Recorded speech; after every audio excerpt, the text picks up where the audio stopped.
No inverno rigoroso de vários países da Europa medieval, a população teve de suportar as dificuldades que vinham com o clima extremo. Moradias impróprias, vestimentas improvisadas e alimentação escassa eram verdadeiros inconvenientes. A chegada do inverno era uma batalha pela sobrevivência para todos, mas principalmente para os camponeses. Sejam bem-vindos! No vídeo de hoje vou te contar como era sobreviver ao inverno na Idade Média. E como sempre eu conto com o teu like. Agora, sem mais demora, vamos para a história.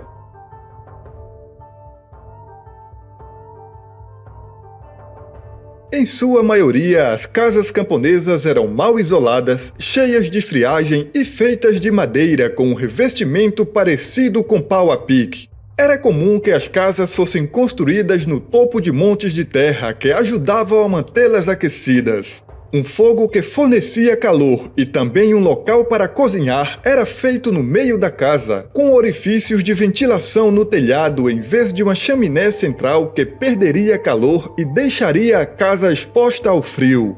Às vezes havia um segundo andar que era acessado por uma escada e usado para armazenamento. Os habitantes da Escandinávia construíam fogueiras longas e estreitas em suas casas. Esse fogo era revestido com pedras que absorviam o calor das chamas e permitiam que ele fosse distribuído por toda a habitação. As longhouses vikings, também chamadas de malocas, tinham compartimentos integrados onde o gado seria abrigado durante os meses mais frios. As vacas, galinhas e porcos não eram mantidos apenas como fonte de alimentos e matérias-primas, mas também como fonte de calor, usando animais para a troca de calor corporal. Isso, no entanto, tinha suas desvantagens. Significava que a casa era lotada, com mau cheiro e barulhenta, mas pelo menos mantinha todos aquecidos. Nas casas que usavam braseiros portáteis, a segurança era um grande problema e muitas casas pegavam fogo por causa do descuido.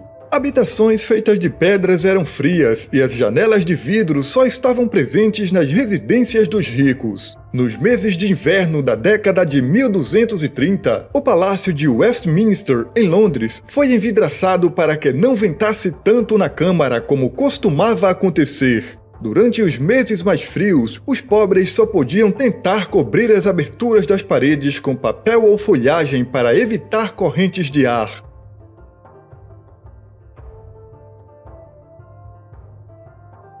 Uma combinação de isolamento era a melhor maneira de manter o calor. Isso era feito perto do fogo e manter o aquecimento próximo ao corpo com roupas grossas era a maneira mais fácil de conseguir isso. Roupas de linho eram usadas por baixo de roupas externas de lã. A lã era quente, pesada e coçava bastante, então o linho agia como uma proteção entre a lã e a pele. Também era muito fácil lavar e secar roupas de linho. Roupas para fora de casa, como botas, luvas de lã, cachecóis e mantos, eram usados em ambientes fechados nos meses mais frios. Quando os mais abastados estavam fora de casa, um aquecedor de mão poderia ser obtido. Os padres também costumavam usá-los, pois suas mãos ficavam dormentes durante os longos sermões em uma igreja gelada. Feita de metal, a esfera articulada era perfurada e preenchida com carvão em brasa, o que permitia que o calor escapasse e aquecesse as mãos sem queimá-las. Tijolos e pedras também eram aquecidos no fogo e depois embrulhados em um pano para serem levados para a cama e serviam como um aquecedor medieval. Para aqueles que eram ricos o suficiente, suas roupas de inverno seriam forradas e até os camponeses poderiam usar peles de coelho e cordeiro para o mesmo propósito. Certamente não tão glamuroso quanto um manto, mas igualmente eficaz em proteger do frio.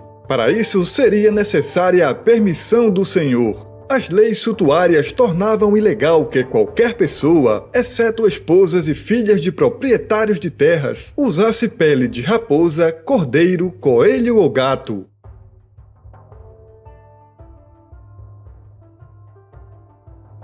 Em alguns casos, o clima na Europa continental poderia ser brutal. Durante o inverno de 1363 a 1364, a maioria dos principais rios e lagos congelaram entre dezembro e março. Na cidade de Mainz, na Alemanha, o rio Reno ficou congelado por 70 dias. Isso permitiu que Colônia, outra cidade alemã, tivesse um mercado no rio congelado. Durante fevereiro de 1352, a área fiorentina da Itália ficou coberta por um manto de neve por mais de um mês. Em 1359, um texto medieval dizia: a neve aumentou em toda a Itália central a uma altura extraordinária. Assim, para iluminar os telhados, a neve foi jogada nas ruas e algumas das cidades foram bloqueadas, com habitantes presos por vários dias em suas casas. A Polônia viu montes de neve de até 5 metros, em algumas cidades foram ainda maiores. O inverno de 1389 viu nevascas impressionantes no sul da França. Uma crônica da cidade de Montpellier registrou que essas nevascas foram tão grandes que destruíram muitas fazendas e muitos faleceram porque suas casas caíram sobre eles. Outras pessoas padeceram de frio, outras de fome porque ficaram sem mantimentos. Esse tipo de clima era normal nos países escandinavos e não atrapalhava as viagens como acontecia mais ao sul.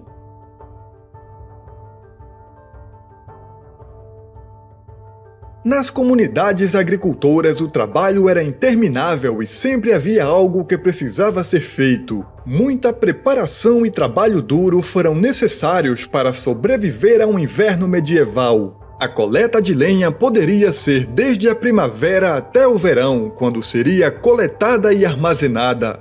Qualquer alimento colhido no outono precisava ser conservado de alguma forma para durar os meses de inverno.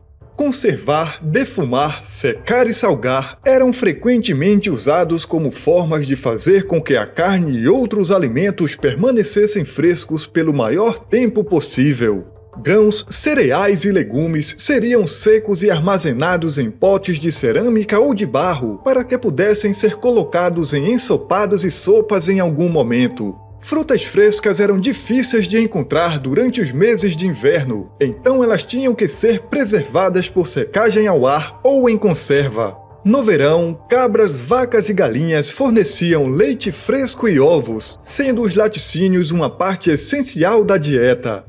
Boa parte das pessoas vivia perto de uma fonte de água doce, fosse um riacho ou um rio, e embora a qualidade da água não fosse das melhores, sua coleta não era um problema. No caso de condições climáticas extremas, quando as pessoas ficavam presas em casas, a própria neve poderia ser derretida e usada.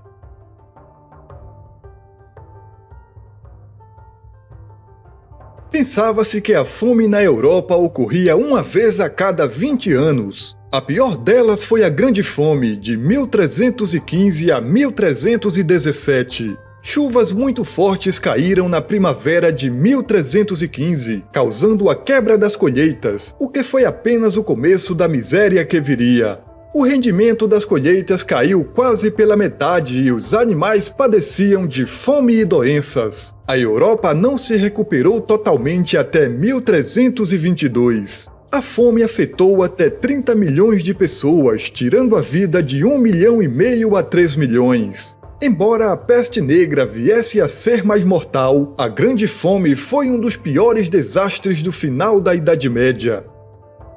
Assim foi enfrentar todas as dificuldades e sobreviver ao inverno rigoroso na Idade Média. Se você quer criar um negócio sólido na internet contando histórias como essa e ainda ter a possibilidade de ganhar em dólar com o YouTube, clique no link do comentário fixado e saiba como. Eu fico por aqui e te peço para deixar o like e se inscrever no canal para receber todos os vídeos. Nos vemos na próxima história!